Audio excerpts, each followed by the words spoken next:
আপনারা দেখছেন 24TV2। দর্শক বন্ধুগণ, ত্রিপুরাতে সন্ত্রাস চলছে। আপনারা যদি দেখেন চোখে আপনাদের জল আসবে। 7 মাসের অন্তঃসত্ত্বা গৃহবধূর পেটে যেভাবে লাত মারামারি শুরু করে দিল বিজেপির মণ্ডল নেতা, দুর্ভাগ্যজনক। রাস্তাতে ফেলে তাদেরকে মাটিতে একেবারে কাঁচা সিকটি দিয়ে বেল দিয়ে বেধড়ক মারধর শুরু করছে। দেখতে পাচ্ছেন মন্ত্রী সুশান্ত চৌধুরী, দেখতে পাচ্ছেন মুখ্যমন্ত্রী ডক্টর মানিক সাহা, দেখতে পাচ্ছেন আইন মন্ত্রী, দেখতে পাচ্ছেন স্বাস্থ্যমন্ত্রী। আইন শৃঙ্খলা পরিস্থিতি কোথায়? ছোট ছোট বাচ্চা ছেলেদেরকেও মারধর শুরু করছে বিজেপির দুর্বৃত্ত বাহিনীরা। এটা আপনারা আমার ফুটেজটা দেখতে পাচ্ছেন। এই কথাটি বলতে আমরা বাধ্য হচ্ছি দর্শক বন্ধুগণ। আপনার অঝরে চোখে জল আসতে আটকে উঠবে সেই ফুটেজগুলো। আমরা দর্শক বন্ধুদের সঙ্গে শনাক্ত বা দেখাতে পারছি না ভায়োলেশনের কারণে, সেটা নিষিদ্ধ। কিন্তু দর্শক বন্ধুগণ, এই রাজ্যের আইন শৃঙ্খলা পরিস্থিতি নিয়েও মানুষের অধিকার যখন ছলনা চলছে, জনজাতির নেতা বা জনজাতি ভোটার ক্রমশ আপনারা দেখতে পাচ্ছেন, বা তিপ্রামথা দলের নেতা আপনি কি শুনতে পাচ্ছেন প্রদ্যুৎ কিশোর দেববর্মা, আপনি বিজেপির সঙ্গে জোট করলেন, ঠিকই আছে। যেভাবে আদিবাসী আপনার ঘরের ভাই ও বোনদের মতো সেই চেহারা ছোট ছোট বাচ্চা থেকে অঝরে যখন মারধর শুরু করছে এই দুর্বৃত্ত বাহিনীরা, তখন আপনি কি একবারও আপনার কথা সাজে না? আপনি কি একবারও আপনি প্রতিবাদ করেছেন না? আপনার নিজের আপন বোন পূর্ব ত্রিপুরায় সাংসদ হয়ে আপনি কি করলেন?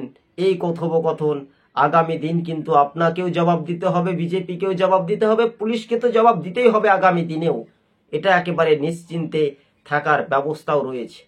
কিন্তু আজ আমরা এই ফুটেজটা বলছি, অঝরে চোখে জল। আপনি সেই সোশ্যাল মিডিয়ার মাধ্যমে ভিডিওগুলো নিশ্চিন্তে আপনি বাড়িতে বসে দেখতে পাচ্ছেন।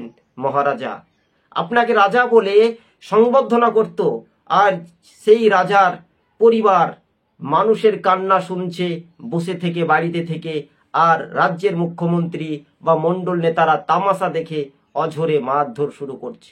আমরা কোন রাজ্যে বাস করছি জানি না, সেটা অঝরে জল আসছে। 24TV2 আপনাদের সঙ্গে আমরা ইউটিউব চ্যানেলটি প্রতিবেদনটি তুলে ধরেছি। আমাদেরকে বলতে গায়ের শিউরে লোম খাড়া হয়ে উঠেছে, মনের দুর্বলতা আটকে উঠেছে দর্শক বন্ধুগণ। তবে বাস্তবে আমরা এটাই বলছি, এই রাজ্যের আইন শৃঙ্খলা পরিস্থিতি নিয়ে হচ্ছেটা কি আপনি কি একবারও ভাববেন না?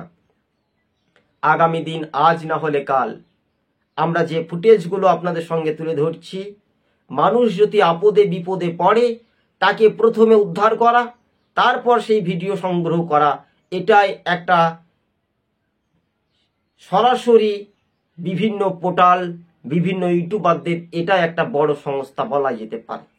তবে এই রাজ্য রাজনীতিতেই পাহাড় যার ক্ষমতা, তার সেই পাহাড়ের ক্ষমতা জনজাতি ভোটারদের ওপর নির্ভরশীল আগামী দিনই থাকতে পারবে তো? এটা একটা দেখার বিষয়। কোনো হুমকি নয়, কোনো ধমকি নয়। রাজ্যের পুলিশ প্রশাসন থাকতে হচ্ছেটা কি এই কথা আমরা বলতে চাই।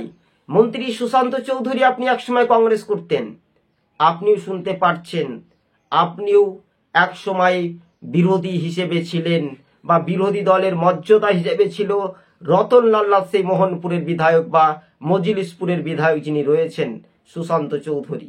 আপনারা নিশ্চিন্তে ভাবুন, দেখুন যেভাবে মায়েদের পেটে লাত মারা হচ্ছে, একটা অভব্য অসাধারণ আচরণ হচ্ছে, যা কোনো রাজ্যের ঘটনাগুলো ঘটে না। আমরা কোন রাজ্যে বসবাস করছি? দর্শক বন্ধুগণ, টিভি সকাল ইউটিউব চ্যানেল 24TV2 ইউটিউব চ্যানেলটি যদি ভালো লেগে থাকে প্রথম থেকে শেষ পর্যন্ত দেখবেন। চ্যানেলে নতুন হলে অবশ্যই সাবস্ক্রাইব করে সঙ্গে থাকবেন। ধন্যবাদ।